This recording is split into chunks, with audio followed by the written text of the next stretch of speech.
Subscribe. কি রে তোরা কেউ চা খাবি? না না ভাই, আমি খাবো না। আমিও খাবো না। তাহলে কাকা তুমি একটাই চা দাও। বেশ, দিচ্ছি। দাঁড়াও দাঁড়াও। জানিস ওই উত্তরপাড়ার কবরস্থানে নাকি রাতে আওয়াজ ভেসে আসে। পাড়ার লোক শুনতে পায় নাকি আওয়াজ, মানুষের হাসির আওয়াজ, অদ্ভুত সব আওয়াজ। হাসালি ভাই কি যে হাসি পাচ্ছে, এইসব আবার হয় নাকি? ভাই একদম এইসব নিয়ে মজা নই, আমার তো খুব ভয় লাগে। বেশ, দাঁড়া ভাই দাঁড়া, ওর অনেক সাহস তো।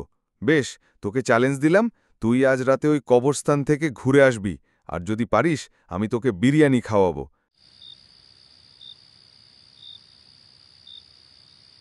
রাত তখন 12টা। সুমন ঘরে শুয়ে আছে, ঘুমায় নে। বন্ধুদের চ্যালেঞ্জ হার মানতে চায় না সে। সুমন হ্যারিকেনটা হাতে নিয়ে রওনা দিল কবরস্থানের দিকে। বাবা, ভেতরে যাবি? সাবধানে থাকিস। এই কবরস্থানে রাতে ঘুমন্তরা কথা বলে।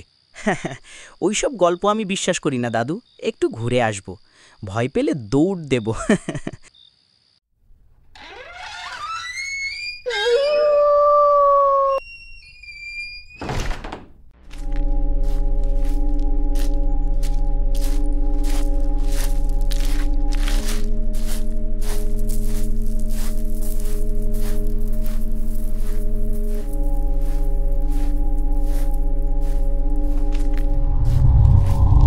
সুমন, আমাকে বের করো, আমি এখানে আটকে আছে।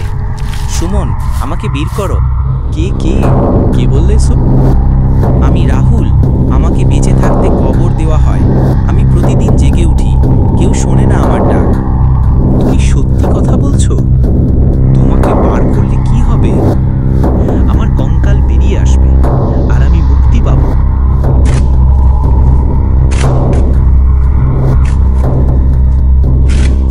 তুই কি রাহুলের কবর খুঁড়ছিস?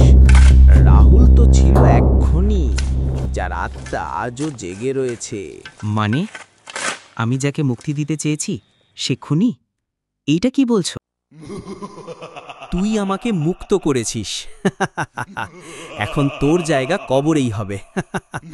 দেখ,